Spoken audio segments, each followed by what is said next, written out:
Holy, we made history last week with another crime scene. Look at that terrible week of tipping. The red carpets were rolled out left and right. It's so tough to get a gauge on the teams. The only pick we got right was the first match of the week, with Moses and Gutho coming back, making the Eels look like a completely different outfit. As for the rest of the matches, like I said, just straight up red carpets, no correct picks anywhere, no try scorers. Let's put that week behind us and jump into round 14.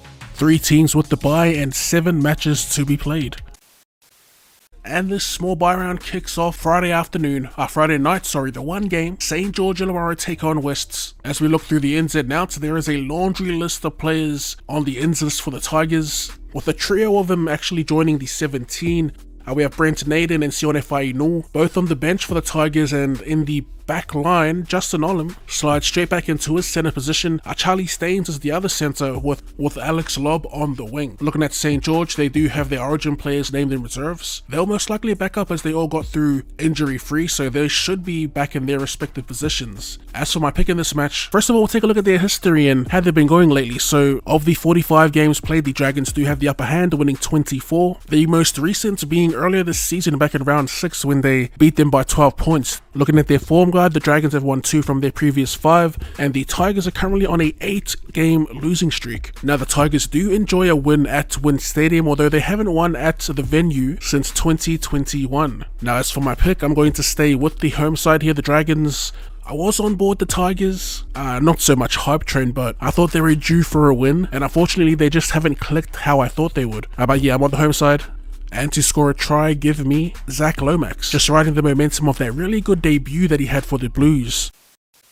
And we are back with the Saturday triple headers, starting with the Titans versus the Rabbitohs at Cbus Super Stadium. Looking at the ins and outs, the Titans welcome back veteran playmaker Kieran Foran, back from a hamstring injury, it says here. Also back from a hamstring injury, Philip Sami and Jojo Fifita, both of them joining the back line. They also have Queensland rep Moeaki Fotuaika named to start in the front row, as well as Jaden Campbell in the 19, so we could potentially see him come into the squad. Looking at the Rabbitohs, one massive in with Cody Walker making his return from a calf injury, so Dion Teupa drops out of the squad and into the 18th. Keon Golomatangi is still playing in the middle, and Jack Whiten is still in the halves, still rocking that super experienced spine. So the head-to-head is heavily skewed in the favour of the Rabbitohs, winning 16 out of 22 matches played. They've won 11 out of 12 times at this venue. In their previous outings, they beat them by 13 plus points, and their current form guide, as we all know, it's looking kinda trash. Both teams only winning a handful of matches, 3 for the Titans and 2 for the Bunnies.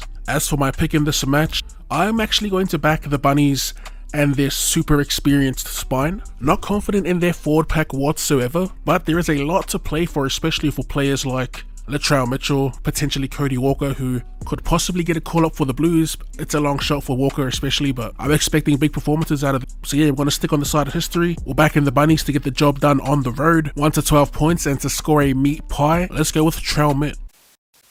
Moving on to our second game for Super Saturday, and it is an interesting one with the Cowboys hosting the New Zealand Warriors. Looking at the lineup, and the Cowboys have all their players set to back up. They will however be without Jake Granville, who is gone for the remainder of the season. They have Sam McIntyre in the 9 jersey for the moment. For the Warriors, they also have 6 players returning. That is Adam Fanua-Blake, Chance Nickel-Klokster, Kurt Capewell, Rocco Berry, Tohu Harris, and Wade Egan. There is a bit of a mix-up in the forward pack, with Jackson Ford set to start in the middle, in the front row, Barnett out on an edge, and Capewell coming off the pine. The rest of the boys are in their respective positions. And as for my pick, it's a bit of a toughie for mine, like their records and stats suggest it is pretty close. Although I will say Websters seem to have the Cowboys figured out, as they did beat them twice last season. Both teams trying to keep their streaks alive. Cowboys on a 3-game winning streak, the Warriors coming into this on back-to-back wins. Interestingly, they haven't won, well, they've only won 1 game out of the 3 matches played here at Queensland Country Bank. That's not good signs for my team that I'm taking. I will be tipping the Warriors for an upset. I'm still not sold on the Cowboys defense and the uncertainty of how many of their players are back up. Give me the Warriors 1 to 12 points and to score a try. We'll jump on Barnett out on that edge. And to put a cap on Super Saturday, we have an absolute banger. The 5th ranked Brisbane Broncos host the 2nd ranked Cronulla Sharks. Looking at the lineup, they do have Walshy named, but after tonight's Origin match, that won't be happening. I suspect Tristan Saylor jumps into the 1 jersey. Like a lot of the other teams, they do have their origin players backing up. And they also welcome back Kotoni Staggs, who jumps back into the centres. Karapani drops out of the 17 for the Sharkies. They don't have Nico Hines backing up. Atkinson and Trindle are your halves pairing. Silsi Fatalakai will be starting in the back row.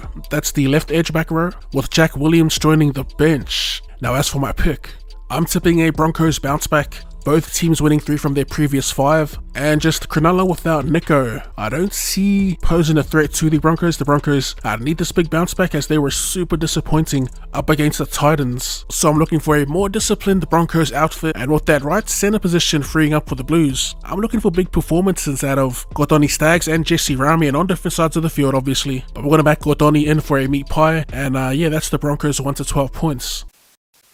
Our Sunday session kicks off at 2 PM at Amy Park with the Storm hosting the Knights. The Storm expecting Harry Grant and Xavier Coates backing up. For the Knights, they have named the same 17, which is interesting. Now, I do think it's a pretty straightforward selection for mine. I'm taking the Storm at home. Funnily enough, the Knights have beat the Storm in their previous meetings earlier this season, where they grinded out a win in their own backyard, and another dating back to last season. It's a pretty dangerous game for the Storm, seeing as the Knights were absolutely terrible after having their 4-game win streak snapped by the Bulldogs. But yeah, not much else to say about this match. I do think the Storm gets revenge at home, and I also think so in a major way. Give me the Storm 13 plus to score a meat pie. We're going to circle the block again with Su'afa'alongo, and hopefully he salutes.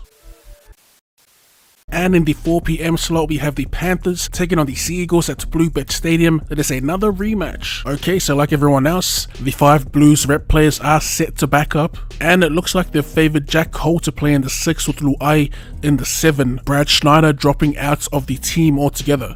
Luke Garner also makes his return. He'll be coming off the bench. And that's about it for the Panthers. For the Sea Eagles, they also welcome back Tolu Taukola, who won't be playing fullback. They've stuck with the rookie, Lehi Hopoate. Gola moves back into the centres. Tommy Talau back out to the wing, forcing Raymond to Aimalo Vainga out of the 17.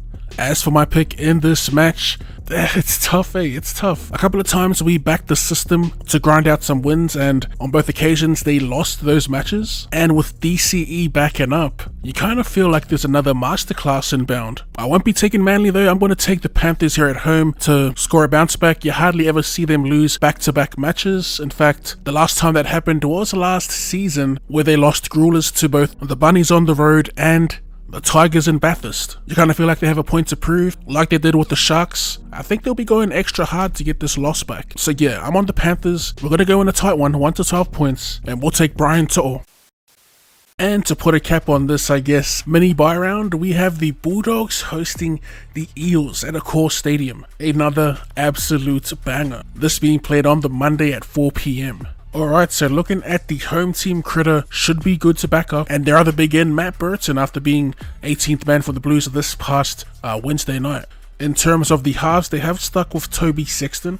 For the Eels, they'll be without Bailey Simonson, so young gun Blaise Talangi will be starting in the centre position. Sean Russell out on the wing, and they also have Maddo named in the extended reserves. So this is another rematch, a round 1 rematch. Back when they had Moses and Gutho, the Eels towed them up. What I will say about that, this isn't the same Bulldogs outfit. I do reckon they got better as the season progressed, which is what you want to see. Defensively, like we said last week, the Bulldogs are the 2nd best in the league. With that being said, it's going to look like I'm the biggest Bulldogs hater, but we will be taking Parramatta. It's a massive game that could have implications for the New South Wales squad for game 2. So I'm expecting a close grueler with players like Burton, Mitchell Moses, even the Eels big boppers putting in huge performances. Ultimately though, I think Mitch Moses and his kicking game will get the Eels over the line. So we're going to take the Eels 1 to 12 points, and we're going to jump on the rookie to score a try, Blaise Talangi, in the centres. And that about wraps up my tips and predictions for round 14. As always, boys, if you did enjoy that,